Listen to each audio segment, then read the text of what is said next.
ఇప్పుడు మనం వృత్త చిత్రం పై చార్ట్ యొక్క ఉపయోగాల గురించి నేర్చుకుందాం. ఉదాహరణ ప్రశ్న చూద్దాం. ఒక పాఠశాలలో 90 మంది విద్యార్థులు వివిధ క్రీడలను ఆడుతున్నారని అనుకుందాం. ఆ ఆటలు cricket, basketball, chess, badminton, football. ఈ 90 మంది విద్యార్థులు ఈ ఆటలలో ఒక్కో ఆట ఆడుతున్నారు.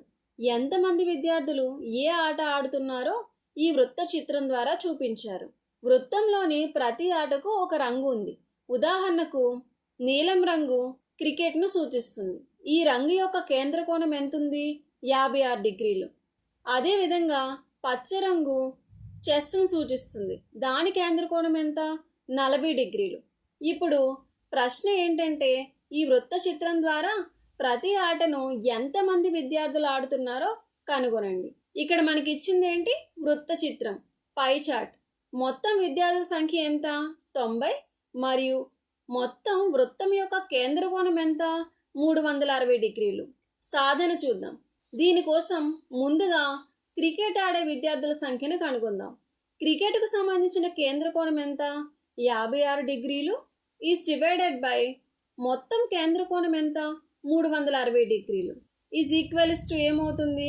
క్రికెట్ ఆడే విద్యార్థుల భిన్నం. అందువల్ల దీన్ని మనం ఎలా రాసుకోవచ్చు? 56 డిగ్రీలు ఈజ్ డివైడెడ్ బై 360 డిగ్రీలు ఈజ్ ఈక్వల్స్ టు క్రికెట్ ఆడే విద్యార్థుల సంఖ్యను సి అనుకుందాం.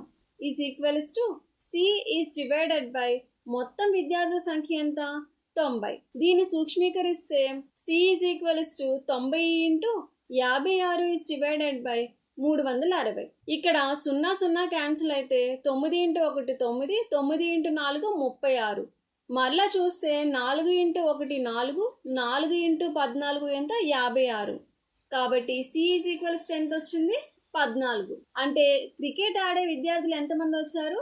14 మంది విద్యార్థులు. ఇప్పుడు బాస్కెట్బాల్ ఆడే విద్యార్థుల సంఖ్యను కనుగొందాం. బాస్కెట్బాల్కి సంబంధించిన కేంద్ర కోణం ఎంత? 4 డిగ్రీలు. అందువల్ల ఇది ఏమవుతుంది? 4 is divided by 360 is equals to బ్యాడ్మింటన్ని బి అనుకుంటే బి ఈజ్ డివైడెడ్ బై 90. దీని నుండి బి విలువను కనుగొనాలంటే 90 into 4 is divided by 360 is equals to ఎంత? బి విలువ వస్తుంది.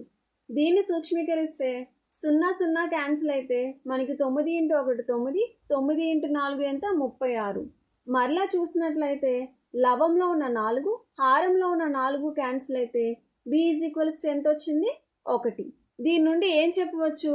కేవలం ఒక విద్యార్థి మాత్రమే బాస్కెట్బాల్ ఆడుతున్నాడు అని. ఇది కొంచెం ఆశ్చర్యంగా ఉంది కదా. ఇప్పుడు చెస్ ఆడే విద్యార్థుల సంఖ్యను కనుగొందాం. చెస్కు సంబంధించిన కేంద్ర కోణం ఎంత? 40 డిగ్రీలు. అంటే ఏమవుతుంది? 40 డిగ్రీలు ఈజ్ డివైడెడ్ బై మొత్తం వృత్త కోణం 360 డిగ్రీలు ఈజ్ ఈక్వల్స్ టు చెస్ని సిహెచ్ అనుకుంటే సిహెచ్ ఈజ్ డివైడెడ్ బై మొత్తం విద్యార్థుల సంఖ్య 90. దీని నుండి సిహెచ్ విలువను తీసుకుంటే 90 into 40 is divided by 360 is equals to CH. దీన్ని సూక్ష్మీకరిస్తే 0 క్యాన్సిల్ అయితే 9 ఇంటూ 1 9, 9 ఇంటూ 4 36. మరలా చూస్తే 4 ఇంటూ 1 4, 4 ఇంటూ 10 40. అంటే సిహెచ్ విలువ ఎంత వచ్చింది మనకి? 10. అందువల్ల 10 మంది విద్యార్థులు చెస్ ఆడుతున్నారు అని చెప్పవచ్చు.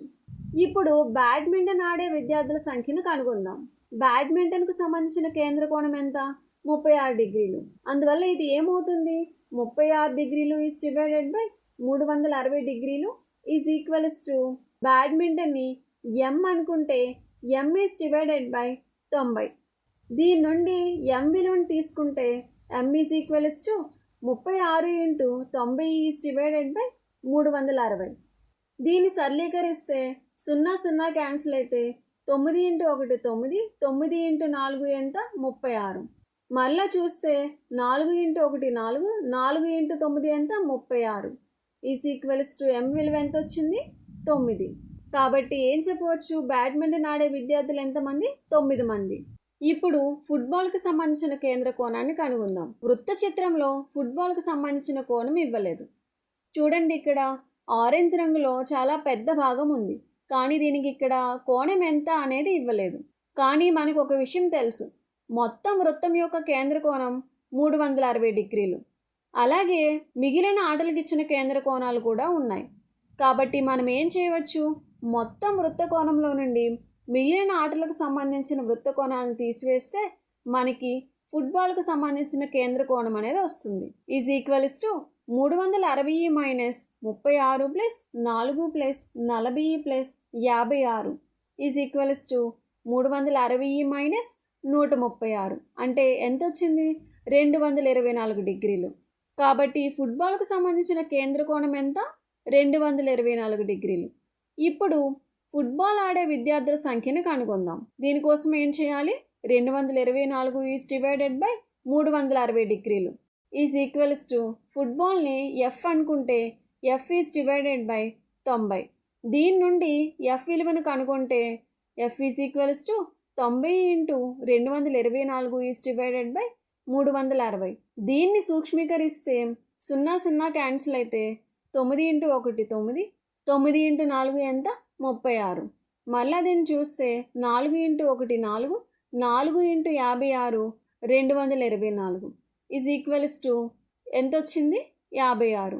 అంటే ఫుట్బాల్ ఆడే విద్యార్థులు ఎంతమంది, 56 మంది. చూడండి, ఫుట్బాల్ ఆడే విద్యార్థులు చాలా ఎక్కువ మంది ఉన్నారు. మీరు వృత్త చిత్రంలో చూసినప్పుడు కూడా వృత్త కోణం అనేది చాలా ఎక్కువగా ఉంది. ఈ విధంగా వృత్త చిత్రంలోని కేంద్ర కోణాలను ఉపయోగించి మొత్తం విద్యార్థుల సంఖ్య తెలిసినప్పుడు ప్రతి ఆటను ఎంతమంది విద్యార్థులు ఆడుతున్నారో కనుగొనవచ్చు.